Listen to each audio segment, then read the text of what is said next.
ગેરકાયદેસર ધંધા છે આ ઉપર કંટ્રોલ લાવવા માટે અમે સમય પર જે બદમાશ લોકો હોય, જે બુટલેગર હોય, જે લિસ્ટેડ બુટલેગર હોય અને જે લિસ્ટેડ ના હોય તો પણ એવા ધંધા કરતા હોય છે, આ લોકોને અમે સમય પર અમારી અહીંયા ઓફિસ અને એલસીબીના ઓફિસ તમામ જગ્યા બોલાવીને અને આ લોકોથી કડકાઈથી પૂછપરછ અમે લોકો કરીએ છીએ. આજ અમે લોકો જે પણ એવા જે એસએમસી બીજી કોઈ મોટી એલસીબીની જે રેડ હોય, આ રેડના અંદર જે આરોપી હતા અને જે બદમાશ હતા અને જે એવા ધંધામાં જે સંકળાયેલા લોકો છે આને આજ બોલાવીને કડકાઈથી તમામથી પૂછપરછ પણ કરી છે. અને અમારી જે ટીમ છે આ ટીમને પણ અમે એવી જે સૂચના આપી છે કે એવા જે લોકો છે આ ઉપર દરેક સમય ધ્યાન રાખવાનું અને કોઈ પણ ગેરકાયદેસર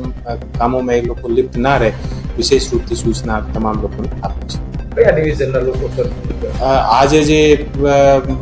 કડકાઈથી પૂછપરછ કરવા માટે જે બોલાવ્યા છે એ ચોટીલા અને લીંબડી ડિવિઝનથી લોકોને બોલાવ્યા છે અને અલગ અલગ દિવસ અલગ અલગ રૂપથી અને જે પણ લોકો એવા જે મોટા બુટલેગર હોય અને બીજા માફિયા હોય અને અમારા ઓફિસમાં બોલાવીને અને કડકાઈથી આ લોકોથી પૂછપરછ કરીએ છીએ.